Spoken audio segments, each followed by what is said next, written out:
ये एक काल्पनिक कहानी है और दिल को गहराइयों तक छू जाने वाली। एक बार स्वर्ग में विचरण करते हुए कृष्ण और राधा एक दूसरे के सामने आ गए। विचलित से कृष्ण, प्रसन्नचित से राधा। कृष्ण सकपकाए, राधा मुस्कुराई। इससे पहले कि कृष्ण कुछ कह पाते, राधा बोल उठी, कैसे हो द्वारिकाधीश। जो राधा उन्हें कान्हा कान्हा कहकर बुलाती थी, उसके मुख से द्वारिकाधीश का संबोधन कृष्ण को भीतर तक घायल कर गया। फिर भी किसी तरह अपने आप को संभाल लिया उन्होंने और बोले राधा से, मैं तुम्हारे लिए आज भी वही कान्हा हूं। तुम तो मुझे द्वारिकाधीश मत कहो। आओ बैठते हैं। कुछ मैं अपनी कहता हूं, कुछ तुम अपनी सुनाओ। सच कहूं राधा, जब जब भी तुम्हारी याद आती थी, इन आंखों से आंसुओं की बूंदें निकल आती थी। राधा बोली, मेरे साथ ऐसा कुछ नहीं हुआ। न तुम्हारी याद आई, न आंखों से आंसू बहा, क्योंकि हम कभी तुम्हें भूले ही कहां थे। जो तुम याद आते, इन आंखों में तो सदा तुम ही थे।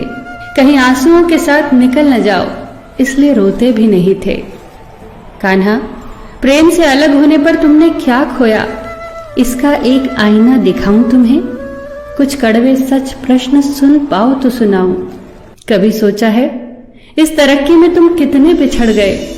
यमुना के मीठे पानी से जिंदगी की शुरुआत की और समुद्र के खारे पानी तक पहुंच गए। एक उंगली पर चलने वाले सुदर्शन चक्र पर भरोसा कर लिया और 10 उंगलियों पर चलने वाली बांसुरी को भूल गए। कान्हा, जब तुम प्रेम से जुड़े थे तो जो उंगली गोवर्धन पर्वत उठाकर लोगों को विनाश से बचाती थी, प्रेम से अलग होने पर वही उंगली क्या क्या रंग दिखाने लगी। सुदर्शन चक्र उठाकर विनाश के काम आने लगी। कान्हा और द्वारिकाधीश में क्या अंतर होता है बताऊं? कान्हा होते तो तुम सुदामा के घर जाते, सुदामा तुम्हारे घर नहीं आता। युद्ध में और प्रेम में यही तो फर्क होता है। युद्ध में आप मिटाकर जीतते हैं और प्रेम में आप मिटकर जीतते हैं। कान्हा, प्रेम में डूबा हुआ इंसान दुखी तो रह सकता है, पर किसी को दुखी नहीं कर सकता। आप तो कई कलाओं के स्वामी हो, स्वप्न दूरदृष्टा हो, गीता जैसे ग्रंथ के दाता हो, पर आपने ये क्या निर्णय लिया? आपने अपनी पूरी सेना कौरवों को सौंप दी और अपने आप को पांडवों के साथ कर लिया। सेना तो आपकी प्रजा थी, राजा तो पालक होता है, उसका रक्षक होता है।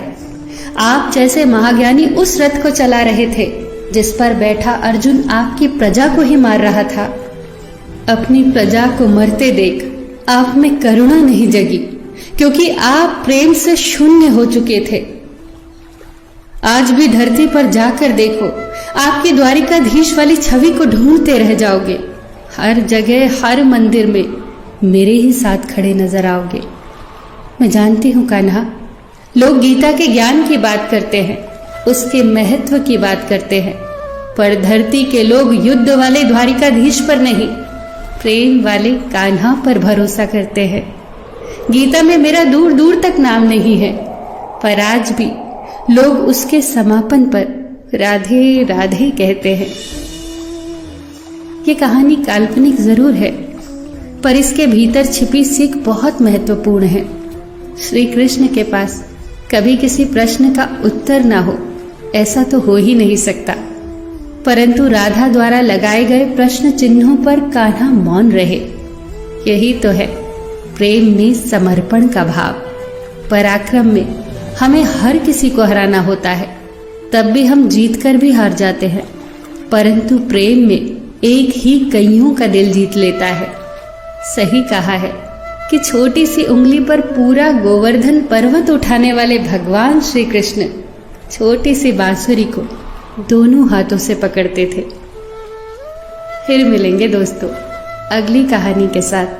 तब तक के लिए अपना ख्याल रखना और हमेशा मुस्कुराते रहना।